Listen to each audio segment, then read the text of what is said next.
स्वागत है बच्चे आप लोगों का सेट नंबर 33 में। देखते हैं इसमें क्या क्या क्वेश्चन है और क्या क्या कहा जा रहा है। बहुत अच्छा है सेट बच्चे। धरती के सतह पर मापे जाने पर एक वस्तु 60 न्यूटन वजन की होती है, तो चंद्रमा के सतह पर इसका वजन कितना होगा। तो कहाँ निकालना है वजन, तो चंद्रमा पर निकालना है। तो चंद्रमा पर वजन, ठीक है, weight of the body on moon बराबर क्या होता है, तो weight of the body on earth upon क्या होगा 6 होगा।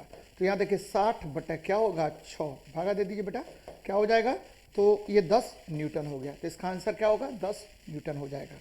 लेकिन यहाँ पर दो बातें और जाननी है, आपको याद रखना है कि जी मतलब क्या होता है, तो गुरुत्वीय त्वरण होता है। एकदम ध्यान में रखिए, गुरुत्वीय त्वरण होता है। और गुरुत्वीय त्वरण क्या होगा, तो गुरुत्वीय त्वरण जी बराबर होता है, ठीक है बच्चे, जी बराबर होता है G M upon R square, G M upon R square.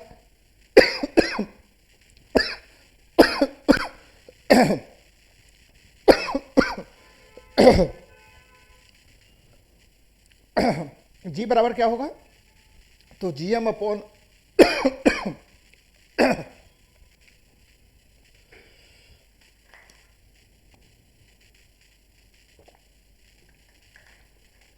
बच्चे सॉरी, यहां देखिए गुरुत्वीय त्वरण जी बराबर क्या होगा, G M upon R square होगा। अब देखिए एकदम याद रखिए, पृथ्वी से जब आप ऊपर बढ़ेंगे तो जी का मान क्या होता है, घट जाता है। और पृथ्वी के अंदर जाएंगे तो जी का मान घटता है। और मैंने बार बार आपको बताया है कि ये आपका इक्वेटर है, इक्वेटर पर जी का मान कम होता है लेकिन शून्य नहीं होता बेटा। जनरली आपको याद रखना है 9.57 मीटर पर सेकेंड स्क्वायर होता है। जब ध्रुव पर बात करें तो ध्रुव पर जी का मान महत्तम होता है और ये 9.8 मीटर पर सेकेंड स्क्वायर होता है। और यहां से यहां की तरफ जाएंगे तो जी का मान क्या होगा, तो बढ़ेगा। और यहां से यहां आएंगे तो जी का मान क्या होगा एकदम याद रखिए, घटेगा। चलिए अच्छी बात है, आगे बढ़ रहे हैं। इस क्वेश्चन में देखिए क्या कह रहा है, डैश में मांसपेशियों के लयबद्ध संकुंचन के परिणाम स्वरूप बच्चा पैदा होता है। बच्चे बहुत अच्छी बात है। कहां संकुंचन होगा, तो गर्भाशय में होगा। किस हार्मोन के प्रभाव के कारण होगा, तो रिलैक्सिन के कारण होगा। एकदम याद रखिएगा, जो मैं बातें बता रहा हूं रिलैक्सिन के कारण होगा।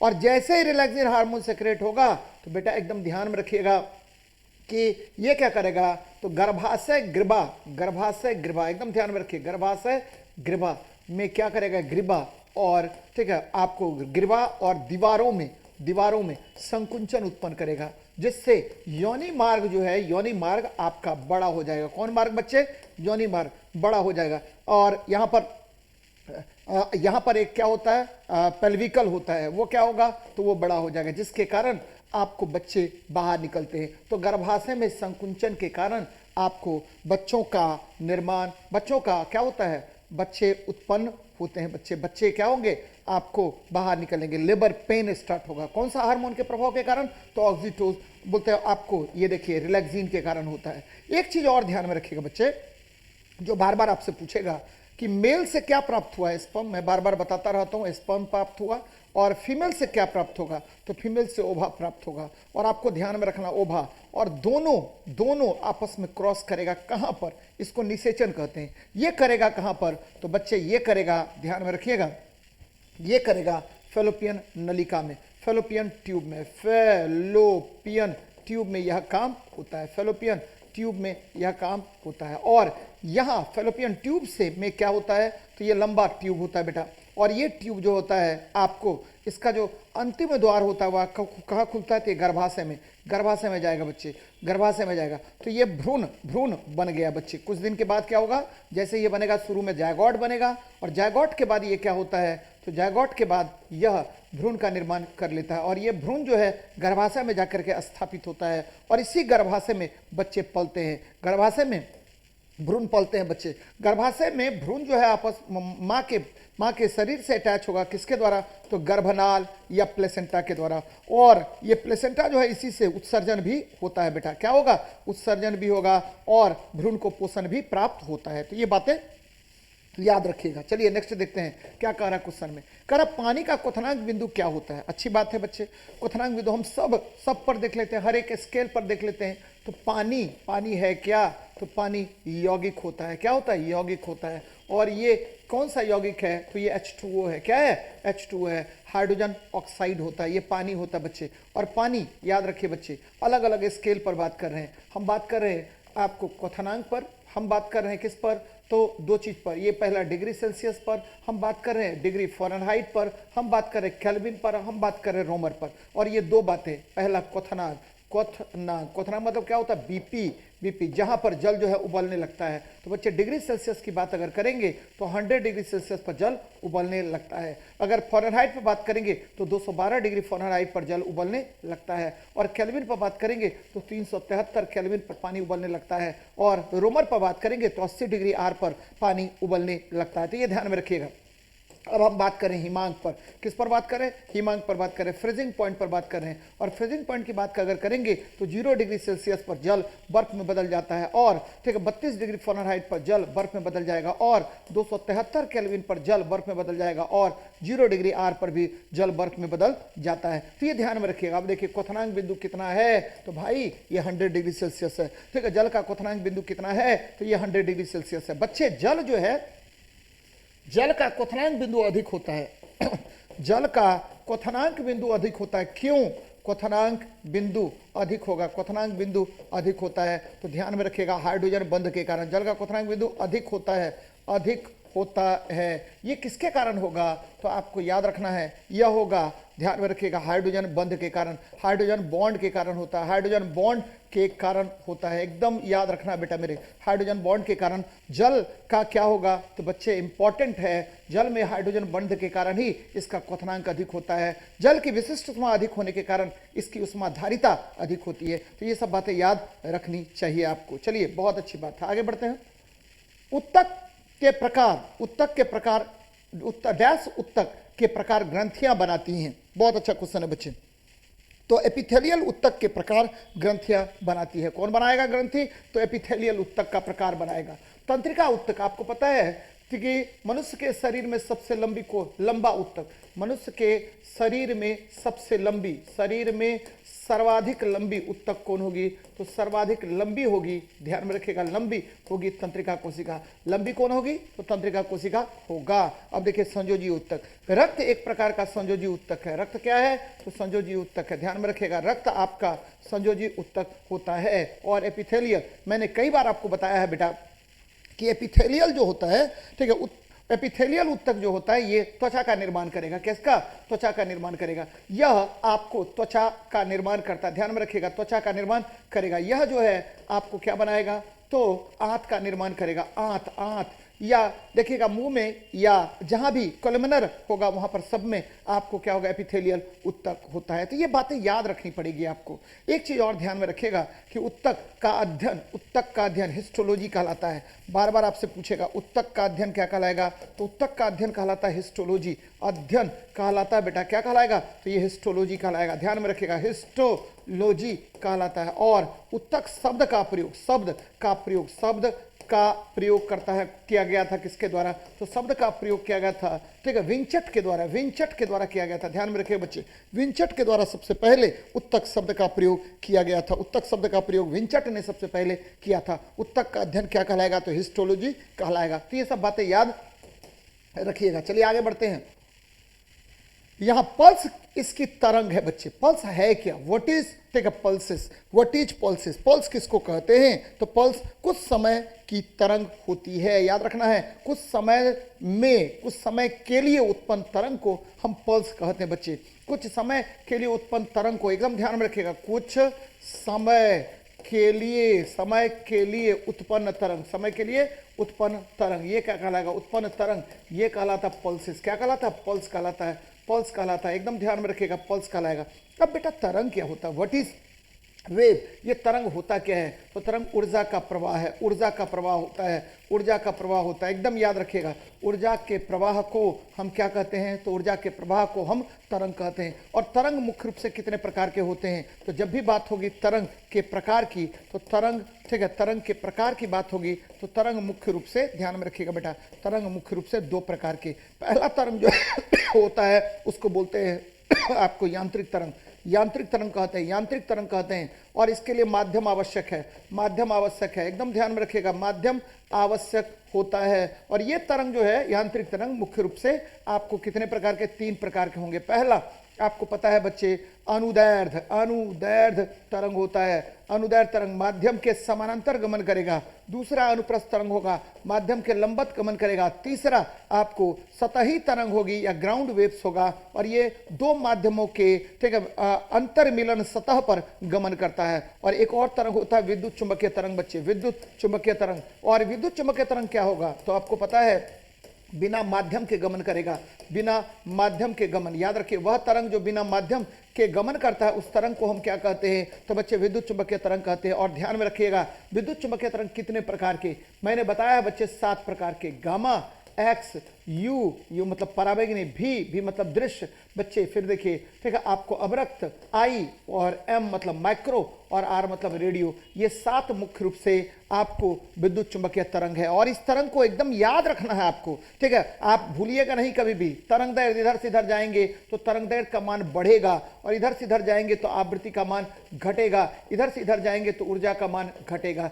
तो गामा एक्स यू भी I M R, gamma X U भी I M R, gamma X U भी आई एम आर, ये याद रखिएगा, वे विद्युत चुंबकीय तरंग होते हैं। चलिए, बहुत अच्छी बात है।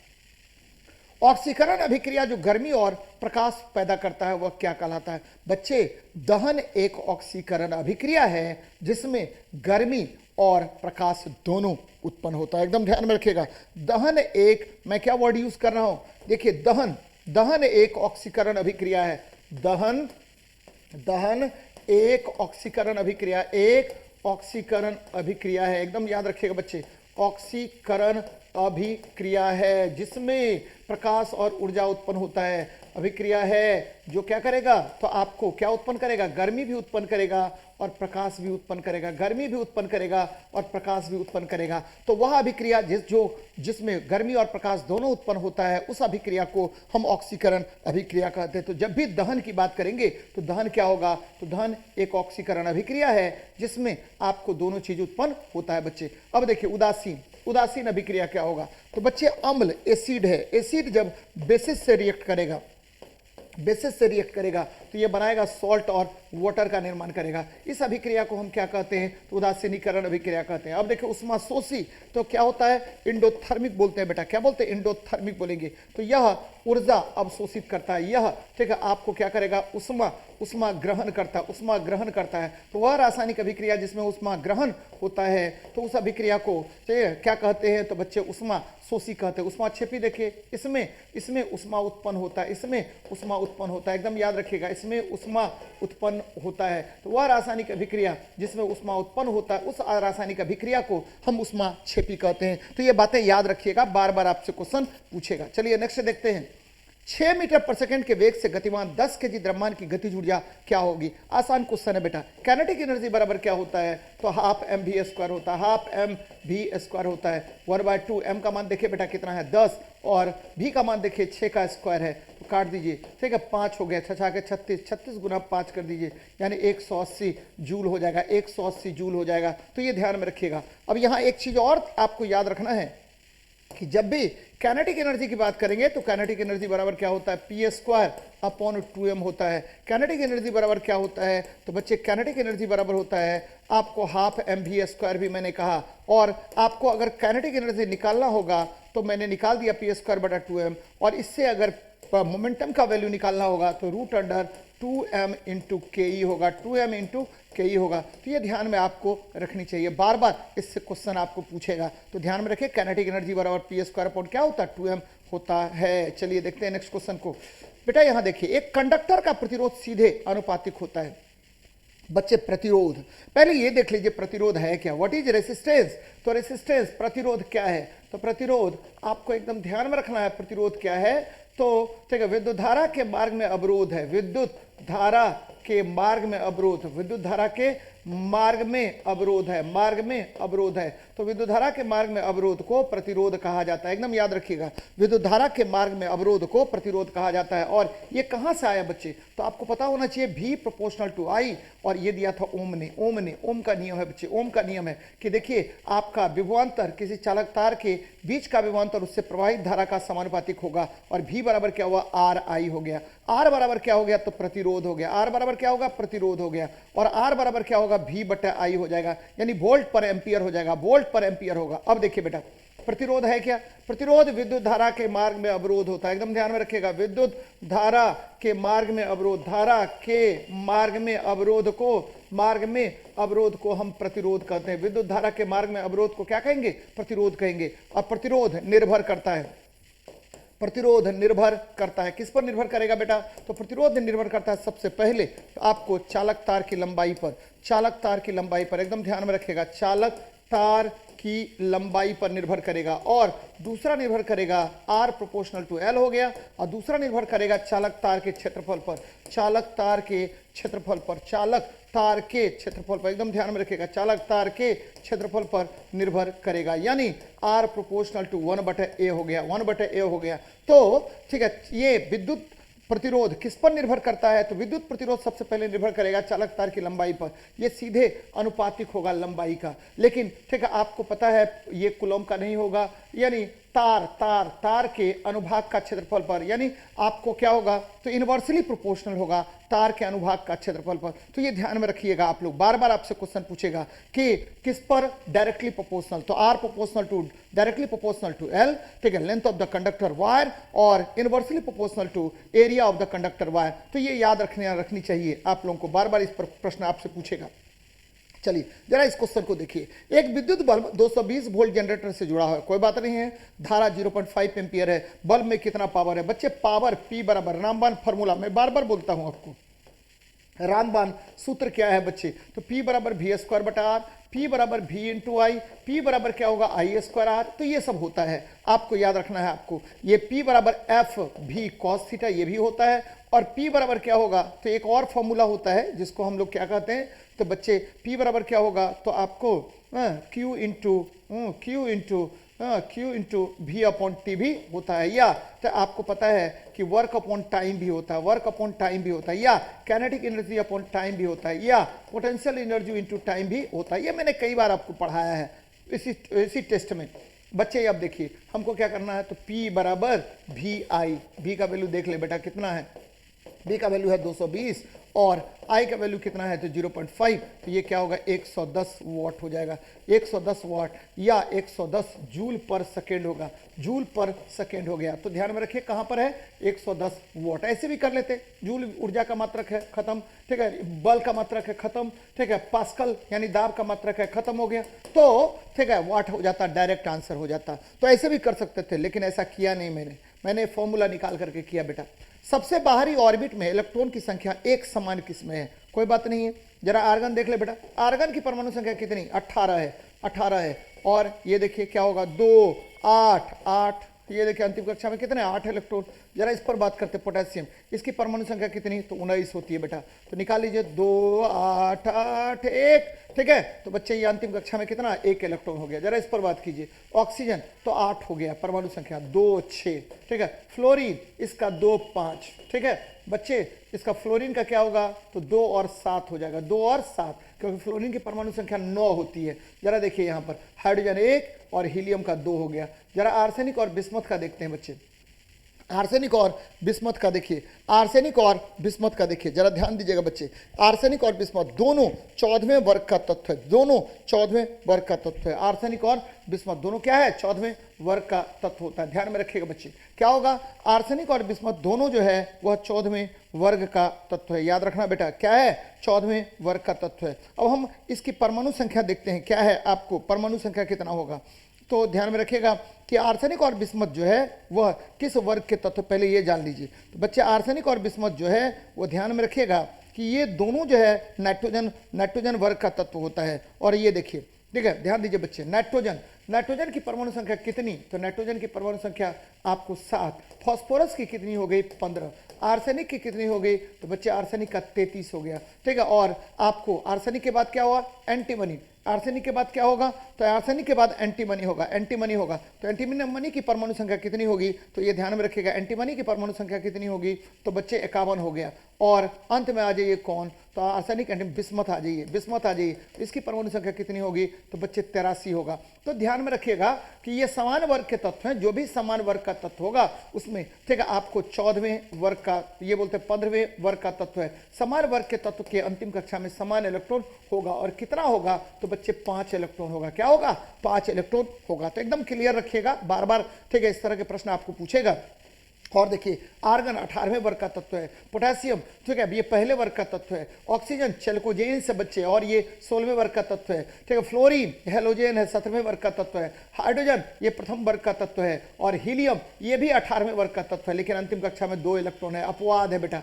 और आर्सेनिक और बिस्मथ ये दोनों हो गया किस वर्ग का, तो 15वें वर्ग का तत्व है, जिसको हम निक्टोजेंस कहते हैं। क्या कहते हैं, निक्टोजेंस कहते हैं। तो ध्यान में रखिएगा। अब देखिए क्या कह रहा है, एक स्थिर बल 2 सेकंड की अवधि के लिए 5 केजी के द्रव्यमान की वस्तु पर कार्य करता है।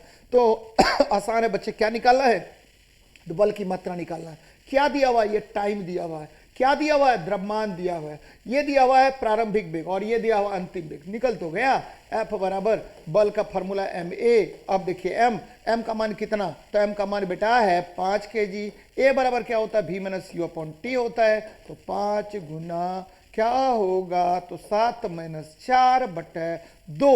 अब देखिए 7 में से 4 किए तो 2 3 आ गया, तो 5 गुना 3 बटे 2, 5 या 15, 7.5 न्यूटन। बेटा देख बेटा कहाँ पर है 7.5 न्यूटन, ये आंसर हो गया। और यहाँ पर ये ध्यान में रखना है, बल बल जब भी चर्चा करेंगे, मैंने कई बार बताया है कि बल मुख्य रूप से 4 प्रकार के, कितने प्रकार के, 4।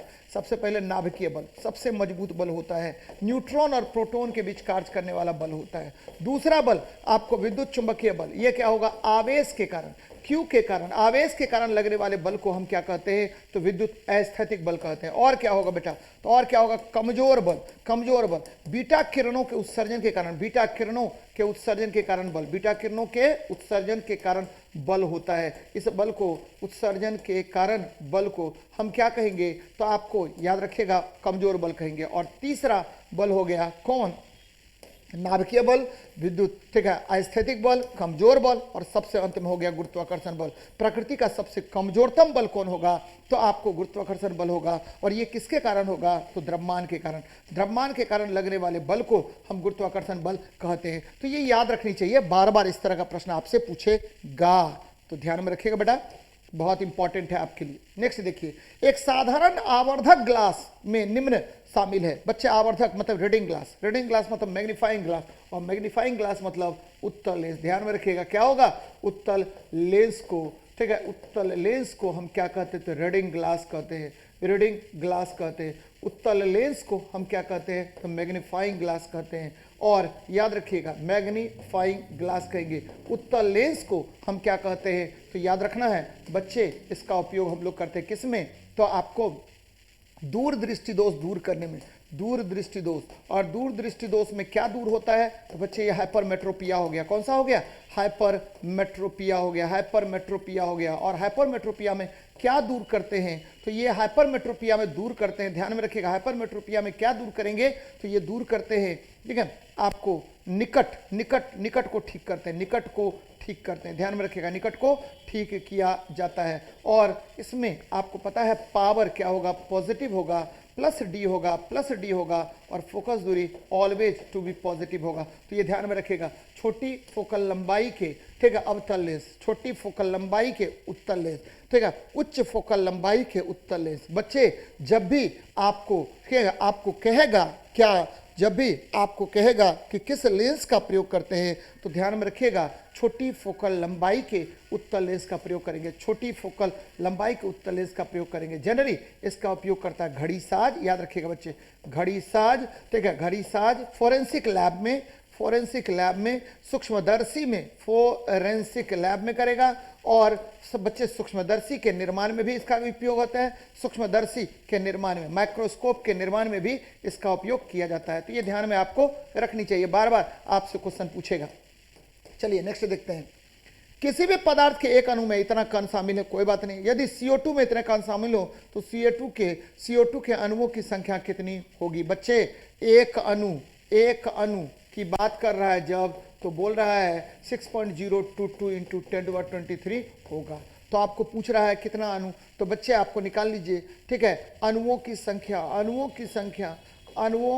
संख्या बराबर दिए गए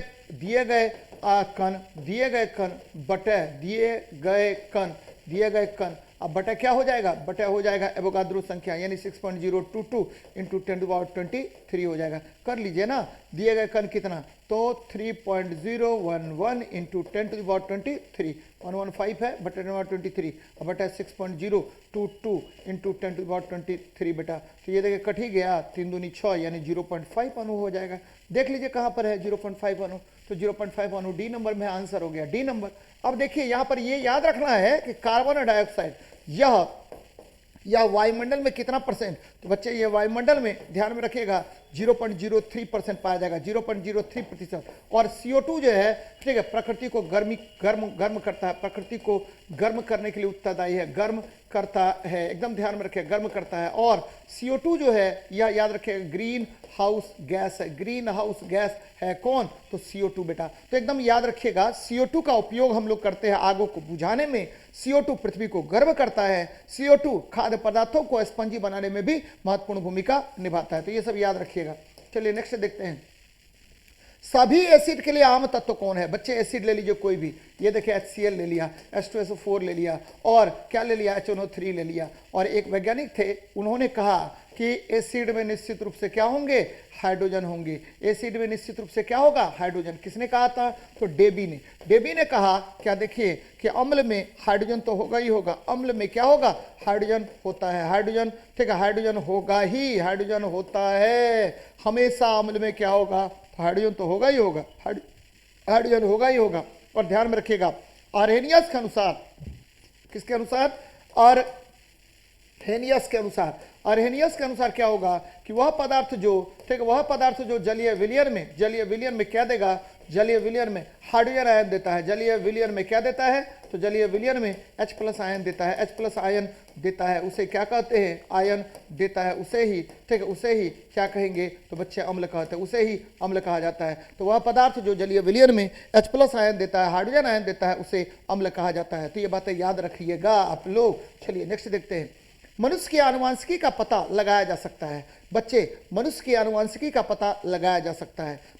मनुष्य की आनुवंशिकी का पता लगाया जाता है किसके द्वारा, तो ठीक है, उसके पूर्वजों के द्वारा लगा सकते हैं, उसके पूर्वजों का। और हमारे पूर्वज कौन थे, तो अफ्रीकी मूल के थे, न कि अमेरिकी मूल के। ध्यान में रखिए बच्चे, हमारे पूर्वज कहाँ के थे, तो अमेरिकी मूल के थे। और आनुवंशिकी का जनक, याद रखिएगा, आनुवंशिकी का जनक कौन होगा, आनुवंशिकी का जनक आपको ग्रिगर जॉन मेंडल, बच्चे मेंडल साहब हैं। मेंडल साहब ने किस पर काम किया, मेंडल साहब ने मटर के पौधे पर काम किया, मेंडल साहब ने मटर के पौधे में कितने गुणों को, ठीक है, कितने प्रभावी गुणों को का अध्ययन किया, 7 प्रभावी गुणों का अध्ययन किया। बच्चे याद रखिएगा कि जीन जो है, जीन क्या करता है, जीन क्या है, तो बच्चे डीएनए का कूट है। डीएनए का कूट कौन है, तो डीएनए का कूट आपको जीन होता है। और जीन जो है जेनेटिक इन्फॉर्मेशन को एक जनरेशन से दूसरे जनरेशन तक ले जाता है। जेनेटिक इन्फॉर्मेशन को यह जो है, इन्फॉर्मेशन को यह कहाँ ले जाएगा, तो एक पीढ़ी से दूसरे पीढ़ी में ले जाने का काम करता है। और आपको याद रखिएगा कि हम लोग कहाँ के हैं, तो हम लोग अफ्रीकी मूल के हैं बच्चे। इसीलिए मनुष्य के आनुवंशिकी का पता लगाया जाता है किससे, तो अफ्रीकी मूल के जीवों से लगाया जाता है। और वहां पर जो भी मनुष्य हैं उसका हमारे से समानता दिखता है बच्चे। याद देखिए, इलेक्ट्रॉनों की संख्या N2 में आबद्ध में। बच्चे N2 कैसे बना, तो N2 का खोज किया था रदरफोर्ड ने। और N2 याद रखिए 21 वर्ग का तत्व है, तो यह है 15वें वर्ग का तत्व है, 15वें वर्ग का। और मैंने बार बार आपको बताया है कि 15वें वर्ग के तत्व को, 15वें वर्ग का तत्व है, और 15वें वर्ग के तत्व को हम निक्टोजेंस कहते हैं। क्या कहते हैं, निक्टोजेंस कहते हैं बेटा, क्या कहते हैं, निक्टोजेंस कहते हैं। ये ध्यान में रखिएगा, क्या कहेंगे, निक्टोजेंस। अब देखिए यह वायुमंडल में कितना परसेंट पाया जाता है, तो 78% पाया जाता है। अब एक चीज और जो क्वेश्चन कह रहा है उस पर बात करते हैं, ठीक है। N2 बच्चे आपको पता है N2 जो है वह सहसंयोजक बंधन का निर्माण करता है, और N2 के अंतिम कक्षा में आपको मुख्य रूप से 5 इलेक्ट्रॉन पाए जाते हैं। और ये देखिए दूसरा N ले लीजिए, तो बच्चे यहाँ देखिए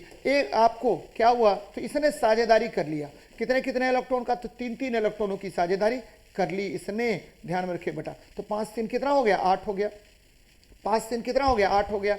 और ध्यान में रखिए थोड़ा सा ये गड़बड़ हो गया, थोड़ा सा गड़बड़ हो गया है संरचना, तो देख लेते हैं संरचना को बेटा। यहाँ देख लीजिए, ये मैंने ये घुमा दिया, ठीक है, इसको काट दिया। यहाँ देखिए N हो गया। अब इसमें कितने इलेक्ट्रॉन, तो बच्चे 5 इलेक्ट्रॉन है, ध्यान दीजिएगा जरा, ये और ये, ठीक है। और ये देखिए लुईस संरचना में बना रहा हूँ, इस संरचना को लुईस संरचना कहा जाता है। फिर देखिए ये ले लीजिए नाइट्रोजन, और इसके देखिए ये और यहाँ देखिए 2 इलेक्ट्रॉन हो गया, कोई बात नहीं है, 2 इलेक्ट्रॉन हो गया।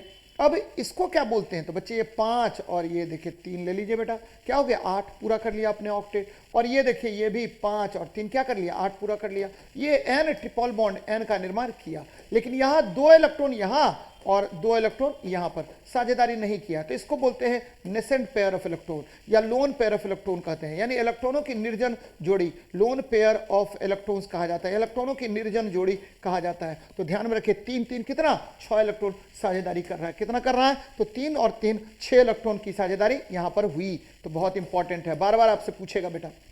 यहाँ देखिए डैश धातु केवल विद्युत अपघटन द्वारा निकाला जाता है, तो विद्युत अपघटन द्वारा कौन सा धातु निकलेगा, आसान क्वेश्चन है बच्चे।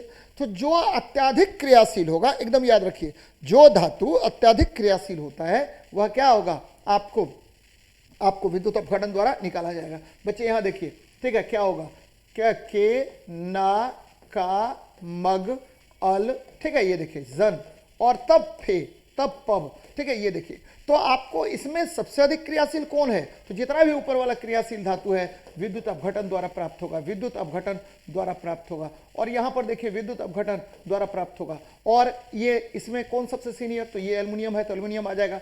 कॉपर, जिंक, फेरस ये बाद में आ रहा है बच्चे, ये सबको हम लोग प्राप्त करते हैं, ऐसे विश्व भी विद्युत अपघटन द्वारा प्राप्त करते हैं, लेकिन इसका निष्कर्षण जनरली किया जाता है तापीय प्रक्रिया के द्वारा। तापीय प्रक्रिया के द्वारा बड़े बड़े भट्टियों में, ठीक है, हम क्या करेंगे, ठीक है, उसको गर्म करके फिर जा करके अपघटित करने का प्रयास करेंगे और वहां से, ठीक है, शुद्ध धातु प्राप्त करेंगे। लेकिन ठीक है, आपको याद रखिएगा कि एल्युमिनियम जो है वो प्राप्त किया जाता है बॉक्साइट से, और बॉक्साइट का हम लोग क्या करते हैं, तो विद्युत अपघटन करते हैं, विद्युत अपघटन करते हैं, एकदम ध्यान में रखिएगा, विद्युत अपघटन करेंगे, विद्युत अपघटन करते हैं, एकदम याद रखना बेटा, विद्युत अपघटन करते हैं किसका, तो आपको एल्युमिनियम का। तो एल्युमिनियम के विद्युत अपघटन द्वारा, ठीक है, बॉक्साइट के विद्युत अपघटन द्वारा एल्युमिनियम की प्राप्ति की जाती है। अब अयस्क देख लेते हैं बेटा। सबसे पहले देख लीजिए कॉपर का मुख्य अयस्क चेल्कोपायराइट, ठीक है, चेल्को CuFeS2, इसको क्या बोलते हैं, चेल्कोपायराइट बोलेंगे, बार बार आपसे क्वेश्चन पूछेगा चेल्कोपायराइट। एक और आजकल खूब पूछा जाता है मेलेकाइट, क्या बोलते हैं मेलेकाइट क्या होता है, तो CuCO3 इंटू CuOH होल 2 होता है बेटा, ये भी मुख्य अयस्क है। ऐसे कॉपर ग्लास तो आप जानते होंगे Cu2S, ये लेकिन मेलेकाइट चेल्कोपायराइट, एकदम ध्यान में रखिएगा। जिंक का कौन सा अयस्क होगा, तो बार बार पूछा जाता है जिंक ब्लैंड बच्चे ZnS, और एक और, ठीक है, ZnS, और एक और, ठीक है, जिंक ऑक्साइड, जिसको फिलोसफर्स उल भी कहा जाता है। लोहा के कौन कौन अयस्क होंगे, तो लोहा के मुख्य रूप से, ठीक है, 4 अयस्क होते हैं। मॉल से मैग्नेटाइट, बेटा याद रखिए मैग्नेटाइट का फॉर्मूला Fe3O4, हेमेटाइट Fe2O3, और अंत में आ जाइए लिमोनाइट क्या होगा, Fe2O3 इंटू 2S2O, और अंत में आ जाइए सीडेराइट Fe2 या FeCO3, ये आपको सीडेराइट हो गया। तो ये ध्यान में आपको रखनी चाहिए, बार बार इस तरह के प्रश्न आपसे पूछेगा। तो क्रियाशीलता श्रेणी में जो ऊपर होगा उसको विद्युत अपघटन द्वारा निष्कर्षित होते हैं, तो ये ध्यान में रखिएगा। आगे देखते हैं, कवक कोशिका भित्ति बड़ी कड़ी जटिल शर्करा से बनी होती है, जिसे क्या कहते हैं बच्चे, बहुत इंपॉर्टेंट सवाल है। कवक जो है, कवक का अध्ययन अभी मैंने बताया था, ठीक है, कवक का अध्ययन जो है वो क्या कहलाएगा, माइकोलॉजी, एकदम ध्यान में रखिएगा। कवक अपना भोजन किसके रूप में संचित करके रखता है, कवक भोजन संचित करता है, संचित करता है। किसके रूप में? तो संचित करता है ग्लाइकोजेन के रूप में। किसके रूप में? ग्लाइकोजेन के रूप में संचित करेगा। ठीक है, आपको पौधे कवक की कोशिका भी काइटिन की बनी होती है। सेलुलोज सर्वाधिक मात्रा में कार्बनिक पदार्थ है, ध्यान में रखिएगा, सर्वाधिक मात्रा में पाया जाने वाला कार्बनिक पदार्थ, सर्वाधिक मात्रा में पाया जाने वाला कार्बनिक पदार्थ कौन है? पाया जाने वाला कार्बनिक पदार्थ कौन होगा? पाया जाने वाला कार्बनिक पदार्थ है, कौन है?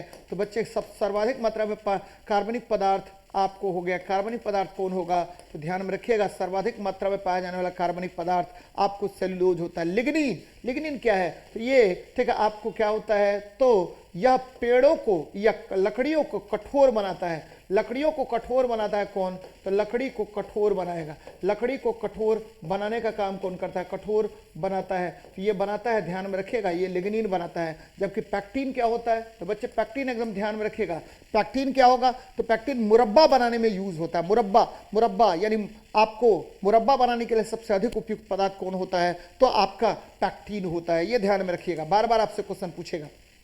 आधुनिक आवर्त सारणी में समान वर्ग के तत्वों में समान संयोजी इलेक्ट्रॉन होता है। समान संयोजी इलेक्ट्रॉन होता है। यहां देखिए, समान वर्ग ले रहे हैं बेटा, सबसे पहला ले रहे हैं फर्स्ट ए वर्ग। ठीक है, आपको देख लीजिए यहां पर क्या होगा? तो लिथियम, सोडियम। ठीक है, सेकेंड ए वर्ग लीजिए, सेकेंड ए वर्ग में क्या होगा? तो यहां हो जाएगा, आपको ध्यान में रखिएगा, हम लोग ले रहे हैं क्या? तो बेरिलियम और मैग्नीशियम लीजिए। यहां देखिए, लिथियम 1 2 और 1 हो गया, अंतिम कक्षा में 1 इलेक्ट्रॉन। सोडियम 2 8 1 हो गया, अंतिम कक्षा में 1 इलेक्ट्रॉन। बच्चे बेरिलियम 2 2 और 2 हो गया, अंतिम कक्षा में 2 इलेक्ट्रॉन। मैग्नीशियम 2 8 2, अंतिम कक्षा में 2 इलेक्ट्रॉन। तो ये ध्यान में आपको रखना चाहिए कि आधुनिक आवर्त सारणी में आधुनिक आवर्त सारणी किसने दिया था? तो आधुनिक आवर्त सारणी दिया था मोसले ने। आधुनिक आवर्त सारणी किसने दिया? आधुनिक आवर्त सारणी दिया किसने? तो बच्चे मोसले ने दिया था, मोसले ने दिया था। और ये किस पर आधारित? तो परमाणु संख्या। किस पर आधारित? तो परमाणु संख्या पर आधारित है। परमाणु संख्या पर आधारित है, एकदम ध्यान में रखिएगा, परमाणु संख्या पर आधारित है। और ठीक है, आपको ये ध्यान में रखना चाहिए कि आधुनिक आवर्त सारणी में 18 वर्ग है, 18 वर्ग है और 7 आवर्त है। 18 वर्ग और 7 आवर्त है। आधुनिक आवर्त सारणी में कितने वर्ग? 18 वर्ग। कितने आवर्त? 7 आवर्त है। तो ये बातें याद रखिए, बार बार आपसे क्वेश्चन पूछेगा, बच्चे एकदम याद रखना है। नेक्स्ट देखते हैं क्या कह रहा है। कौन सा धातु ऑक्साइड एक उभयधर्मी होता है? मैंने अभी थोड़ी देर पहले बताया था कि देखिए, धातु के ऑक्साइड क्या होते हैं? तो बच्चे क्षारीय होते हैं, क्षारीय होंगे। लेकिन अधातु के ऑक्साइड क्या होते हैं? तो अधातु के ऑक्साइड ये अम्लीय होते हैं बच्चे, अम्लीय होते हैं, अम्लीय होगा। अधातु के ऑक्साइड अम्लीय होता है। फिर मैंने आपको बताया कि देखिए, कुछ धातु के ऑक्साइड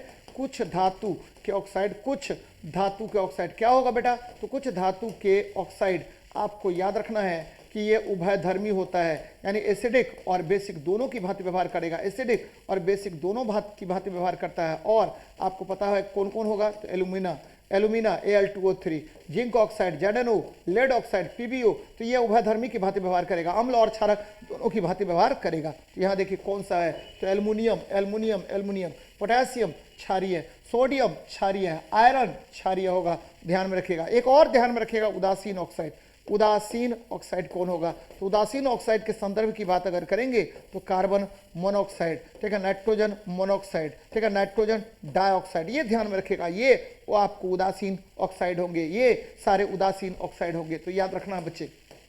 नेक्स्ट देखिए, आवर्त तालिका में किसी तत्व के गुणधर्म किस पर निर्भर करते हैं? तो किसी भी आवर्त तालिका में गुणधर्म निर्भर करेगा आपको किस पर? तो परमाणु संख्या पर। आधुनिक आवर्त सारणी याद रखिएगा, आपको मोसले ने दिया, और मोसले ये मैं सबका बता रहा हूं बच्चे। ये देखिए, सबसे पहले डोबोरिनर, इनका त्रिक नियम था, ध्यान में रखिएगा, त्रिक नियम था। और फिर क्या आ जाइए, न्यूलैंड, इनका अष्टक नियम था। 8 तत्वों की इन्होंने श्रेणी बनाई, ठीक है, अष्टक नियम। और फिर आ जाइए आपको क्या? तो ये आ गए हैं कौन सा? तो बच्चे मैंडलीफ ने परमाणु भार के आधार पर तत्वों को व्यवस्थित किया। मैंडलीफ परमाणु भार पर इन्होंने तत्वों को व्यवस्थित किया। और अंत में आ जाइए मोसले ने क्या किया? ठीक है, मोसले ने परमाणु संख्या के आधार पर तत्वों को व्यवस्थित करने का प्रयास किया। किसके आधार पर? तो परमाणु संख्या के आधार पर। तो बच्चे, आधुनिक आवर्त सारणी में कितने आवर्त? तो 7 आवर्त। कितने? तो वर्ग कितने? 18 वर्ग। आधुनिक आवर्त सारणी में तत्वों का मौलिक गुण किस पर निर्भर करता है? तो परमाणु संख्या पर। मौलिक गुण किस पर निर्भर करेगा? तो परमाणु संख्या पर। आधुनिक आवर्त सारणी में उसके मौलिक गुण किस पर निर्भर करते हैं? तो परमाणु संख्या पर निर्भर करते हैं। एक चीज और ध्यान में रखिएगा, आप लोग बार बार क्वेश्चन पूछता है कि ठीक है आपको तत्वों का रासायनिक गुण किस पर निर्भर करता है? तो संयोजी इलेक्ट्रॉन पर। तत्वों का रासायनिक गुण निर्भर करता है, गुण निर्भर करता है, किस पर निर्भर करेगा बेटा?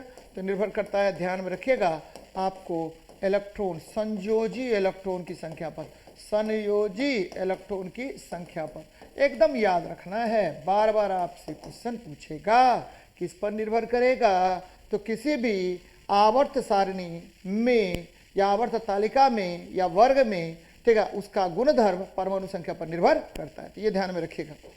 नेक्स्ट देखिए, रॉड और कोन कहाँ पाया जाता है? अच्छा क्वेश्चन है बेटा, ठीक है, ये आंख में पाए जाएंगे। आपको बेटा पता होगा, ये आपका नेत्र है, यहाँ देखिए ये कॉर्निया हो गया, ये देखिए क्या होगा, सिलियरी मसल्स, यहाँ से नेत्र लटका हुआ है, और ये यहीं पर होता है आपको क्या होता है, आयरिस होता है, ठीक है, और ये आयरिस हो गया बेटा, ये आयरिस हो गया, और ये क्या होगा, रेटिना हो गया। तो रेटिना ये देखिए दो प्रकार के कोशिकाओं का बना होगा। एक बना होगा रॉड का, रॉड, आर से रॉड मतलब क्या हुआ, तो क्या, तो रेटिनॉल, रॉड मतलब क्या हुआ, रेटिनॉल, और ये किसको प्रभावित करेगा? तो इंटेंसिटी ऑफ लाइट को, इंटेंसिटी ऑफ लाइट को प्रभावित करेगा, इंटेंसिटी ऑफ लाइट को प्रभावित करेगा। दूसरा आ जाइए कोन्स आ जाइए, कोन्स जो है कलर को प्रभावित करेगा, कलर विजन को प्रभावित करेगा। एकदम ध्यान में रखिए, कलर विजन को प्रभावित करेगा, तो ये ध्यान में रखिए। अब देखिए कॉर्निया, नेत्र में प्रकाश इसी से प्रवेश करता है, कॉर्निया नेत्र में प्रकाश इसी से प्रवेश करेगा, कॉर्निया नेत्र में प्रकाश इसी से प्रवेश करता है। एकदम ध्यान में रखिएगा, प्रकाश इसी से प्रवेश करता है, ठीक है, प्रवेश करता है। फिर देखिए आइरिस आइए, नेत्र का रंग इसी पर निर्भर करता है, नेत्र का रंग इसी पर निर्भर करता है, किस पर, आइरिस पर। और ये देखिए ये क्या है, आई लेंस, यही प्रतिबिंब को कहाँ बनाएगा, रेटिना पर बनाने का काम करता है। तो नेत्र लेंस द्वारा आपके रेटिना पर उल्टा वास्तविक और छोटा प्रतिबिंब बनता है। नेत्र लेंस द्वारा आपके रेटिना पर कैसा प्रतिबिंब बनेगा, उल्टा वास्तविक और छोटा प्रतिबिंब बनेगा। बच्चे याद रखना है, कॉर्निया नेत्र में प्रकाश इसी से प्रवेश करता है, आइरिस नेत्र का रंग इसी पर निर्भर करता है। फिर देखिए सिलियरी मसल्स, यह सिकुड़ता है और फैलता है, सिकुड़ेगा तो निकट वस्तु का प्रतिबिंब रेटिना पर बनाएगा, फैलेगा तो दूर वस्तु का प्रतिबिंब रेटिना पर बनाएगा। और ध्यान में रखिएगा कि नेत्र में प्रवेश करने वाले प्रकाश का मात्रात्मक नियंत्रण आइरिस ही करता है, और सिलियरी मसल्स जो है उसको एकोमोडेट करता है बच्चे। तो ये याद रखनी चाहिए, बार बार इस पर प्रश्न आपको पूछेगा। चलिए अच्छी बात है, चलिए बेटा नेक्स्ट मिलेंगे आपको 34 नंबर सेट में। लगातार मैं सेट करवा रहा हूँ और मेरा बस एक ही उद्देश्य है, आपकी सफलता। इसको अच्छे तरीके से देखिए सर ने क्या क्या डिस्कस कराया है, फिर आगे बढ़िए। मिलते हैं नेक्स्ट क्लास में। जय हिंद, जय भारत।